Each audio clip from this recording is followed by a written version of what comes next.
Bonsoir, alors aujourd'hui on va parler des cols de chimie, je vais vous raconter un petit peu comment ça se déroule. C'est assez similaire à des cols de physique, mais bon, si vous n'avez pas vu la vidéo sur les cols de physique, je vais vous expliquer.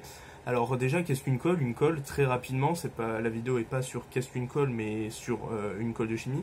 Une colle, c'est une interrogation orale qui dure 1 heure environ, par groupe de 3 ou de 2 ou de 4 élèves devant un prof. Et donc vous allez devoir faire des choses donc, sur un certain thème. Donc ici en chimie. Ça se passe une fois toutes les 2 semaines, une colle de chimie comme toutes les autres colles.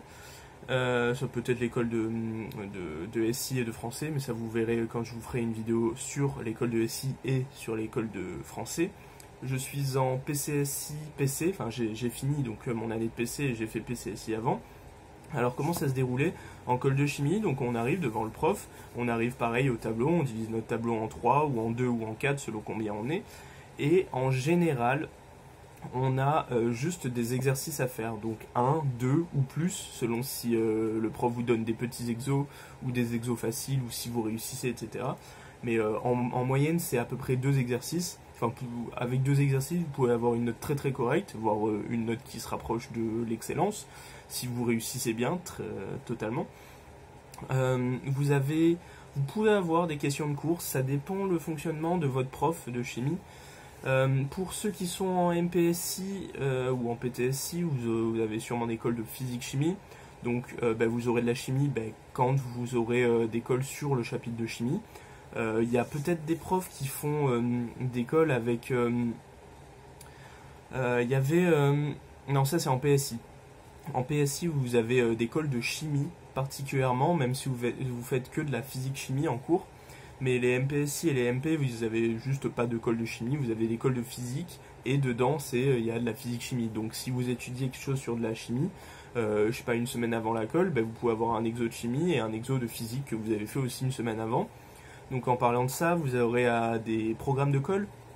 Donc vous saurez sur quoi vous allez tomber, sur quel thème, sur quel chapitre. C'est possible que selon votre prof, au bout d'un certain moment de l'année, peut-être ils vous disent juste... un truc très général, justement pour vous forcer à un peu revoir un peu tout et être bon sur tout. Nous, l'année dernière en PCSI, on n'avait pas trop ça, c'était vraiment quand le prof nous mettait un programme de Goal, bien sûr, on savait à peu près sur quoi on allait tomber. Je dis bien quand il nous le mettait. Et voilà, et puis on tombait sur quelque chose comme ça. Après, ça dépend les couleurs, il y a des couleurs qui sont très perchés, mais ça c'est comme dans toutes les matières. Nous, on en avait quelques-uns en chimie. Et voilà, et du coup, des fois ça tombe pas sur ce que vous avez sur le programme de colle quand il y en a un, parce que des fois quand il y en a pas, justement les colleurs en mettent quelque chose, mais ils savent pas quoi.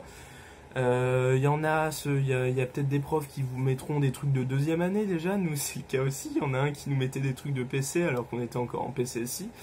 C'était surtout pour l'orga, du coup moi ça me dérangeait pas. Mais c'est souvent des questions très ouvertes et limite du type concours, donc des fois c'est un peu déstabilisant. Mais bon, au final c'est pas grave, si le prof est à peu près normal, il pourra vous aider et vous apprendre des choses.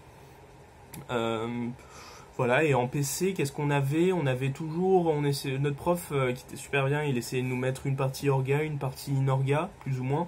Souvent ça se basait sur en fait le chapitre qu'on faisait la semaine d'avant ou les 2 semaines avant.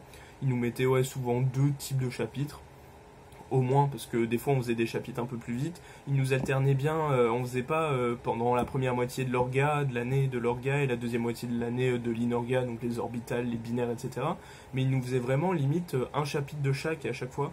Par exemple, on commençait un chapitre, on a commencé au tout début des toutes petites révisions d'orga, puis après des orbitales, puis après encore de l'orga, puis des orbitales, puis de l'orga, puis des binaires, puis de l'orga, puis il nous faisait intercaler pas mal d'orga un peu de tout le temps. Comme ça, en fait, ça faisait déjà une alternance dans l'école pour faire orga et inorga à chacune des cols.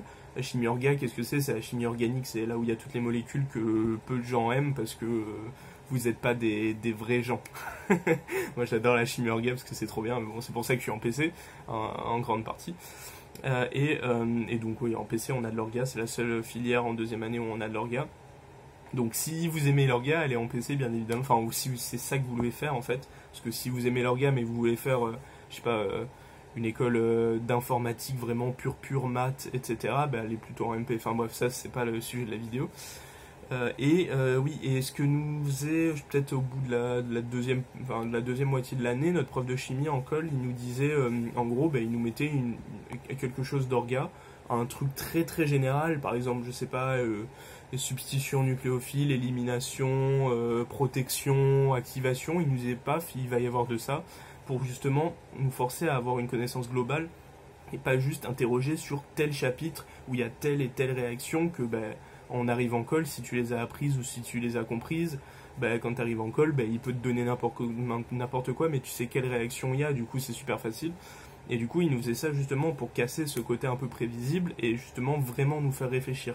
Et c'était très bien parce que ça faisait des fois réactiver des souvenirs juste réactiver des souvenirs. Par exemple, il nous parlait, je sais pas, tu voyais des alcènes, etc. Il fallait transformer un alcène en un autre, par exemple, ou des conneries comme ça. Et puis tu te disais, ouais, qu'est-ce que tu te demandais un peu qu'est-ce que tu pouvais faire sur un alcène. Donc, je sais pas, une coupure oxydante, selon ce que tu as. Et puis tu te disais, oh putain, mais là c'est une métathèse, et là paf, paf, paf, tout revient en ordre, et du coup c'est génial parce que quand tu as un DS par exemple après, où c'est moitié orga, moitié inorga, il nous faisait aussi ça en DS, c'est que dans un DS, au début de l'année où on avait encore peu de chapitres d'orga, il nous faisait des DS sur ces chapitres d'orga. Après il nous faisait vraiment un truc qui pouvait faire de la première année, qui pouvait faire tel ou tel chapitre de deuxième année, ou alors que sur un chapitre de deuxième année, ou que sur un chapitre de première année, et c'était du coup génial. Bon bref, voilà, je crois qu'il n'y a pas grand chose à dire de plus. C'est vraiment, vous avez un ou deux exos, et peut-être une petite question de cours selon les profs, les colleurs, et selon votre prof. Il peut très bien vous demander, nous on n'avait pas de questions de cours, enfin si un petit peu, là, en première année selon les profs, il y en avait, il y a un ou deux profs peut-être sur 4 ou 5 de colleurs de chimie qui nous demandaient des choses au niveau de questions de cours, non il n'y en avait même qu'un. Et en deuxième année je crois qu'il n'y en a pas, enfin si il y en a un, il y en a un et les deux autres pas spécialement, enfin ils nous faisaient des exercices en fait. Donc voilà, pas à stresser, je répète encore, faut pas stresser, faut utiliser ces cols pour améliorer votre aisance à l'oral et aussi vos capacités dans la matière, donc ici la chimie.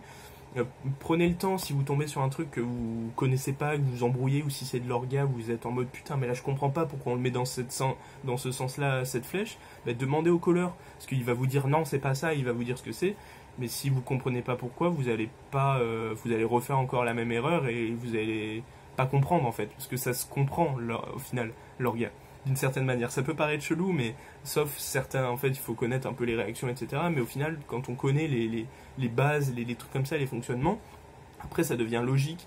Et du coup, quand tu comprends quelque chose, c'est super facile de le restituer après. Donc voilà, prenez ça pour apprendre, pour comprendre surtout ce qu'il faut, comme vous êtes censé connaître votre cours quand vous allez en colle. Et du coup, c'est là que vous allez pratiquer en plus des DS. Et franchement, je trouve ça super utile. Donc voilà, appréciez, faites-vous kiffer en colle. Bon, peut-être pas tout le temps, parce que c'est pas forcément là, vous n'allez pas vous mettre à rigoler, enfin ça dépend des profs, il y a des profs qui sont très marrants, mais voilà. Allez-y serein et allez-y en ayant dans la tête que c'est pour vous améliorer et voilà, et pour être mieux que, enfin ressortir, il faut ressortir de la salle de colle en se disant tiens, j'ai appris quelque chose, ou alors tiens, ça m'a pas servi à rien cette colle. Voilà, bonnes vacances, travaillez bien. Ne vous remettez peut-être pas maintenant à travailler, mais je sais pas si vous comptez un peu travailler cet été, c'est bien. Et bonne journée et à demain, bonne soirée, bonnes vacances, ouais, tout ce que vous voulez.